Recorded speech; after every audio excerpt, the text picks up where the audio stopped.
First thing to talk about, of course, is how to start. Some people think the right thing to do is to start a talk with a joke.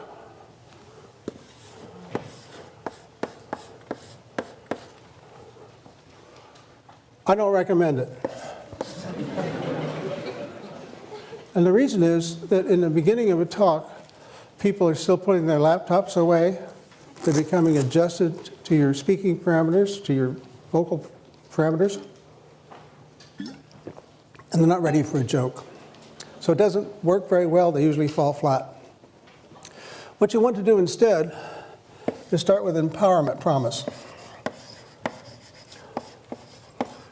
You want to tell people what they're going to know at the end of the hour that they didn't know at the beginning of the hour. It's an empowerment promise. It's the reason for being here. What would be an example? Oh, I see. At the end of this 60 minutes, you will know things about speaking you don't know now, and something among those things you know will make a difference in your life. Yeah, that's an empowerment promise. So that's the best way to start. So now that I've talked a little bit about how to start, what I want to do is give you some samples of heuristics that are always on my mind when I give a talk. And the first of these heuristics is that it's a good idea to cycle on the subject. Go around it again, go around it again.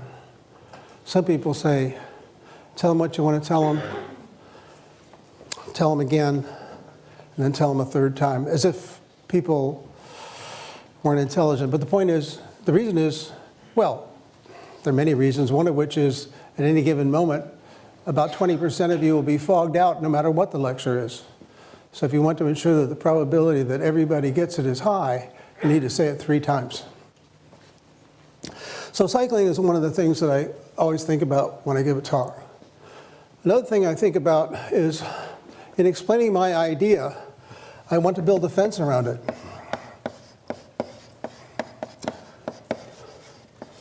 So that it's not confused with somebody else's idea. So if you were from Mars, and I was teaching you about what an arch is, I might say to you, well, that's an arch. And that's not to be confused with some other things that other people might think is an arch. This is not an arch. That's not an arch. I'm building a fence around my idea so that it can be distinguished from somebody else's idea. The third thing on this list of samples is the idea of verbal punctuation. And the idea here is that because people will occasionally fog out and need to get back on the bus, you need to provide some landmark places where you're announcing that it's a good time to get back on.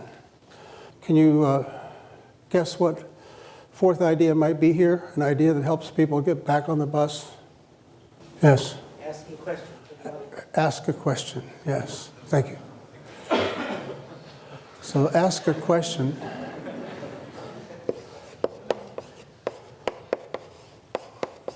And so I will ask a question. How much dead air can there be? How long can I pause? I counted 7 seconds. It seems like an eternity to me to wait and not say anything for 7 seconds, but that's the standard amount of time you can wait for an answer. How about this one? Thank you. I don't recommend it.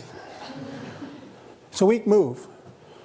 You will not go to hell if you conclude your talk by saying thank you, but it's a weak move, and here's why. When you say thank you, even worse, thank you for listening, it suggests that everybody has stayed that long out of politeness. So once wild applause has started, you can mouth a thank you, and there's nothing wrong with that. But the last thing you do should not be saying thank you. I like to draw from political speeches, but the ones that I've heard recently aren't so good, so I'm going to have to go back a little bit. So here's Governor Christie. He gave the Republican keynote address one year. This is the end of his talk. Let's see what he does.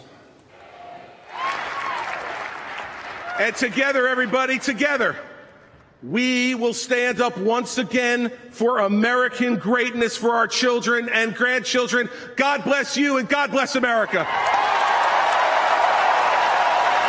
So that's a classic benediction ending. God bless you, God bless America. Now, I don't want to be partisan about this, so I think I better switch to the keynote address in the Democratic Convention. I was delivered that year by Bill Clinton, who knows something about how to speak. If that is what you want, if that is what you believe, you must vote and you must re-elect President Barack Obama. God bless you and God bless America.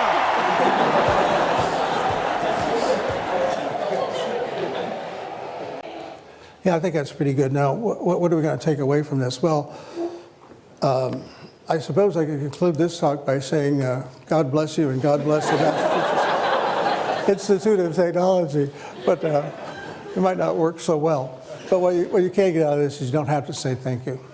There are other things you can do.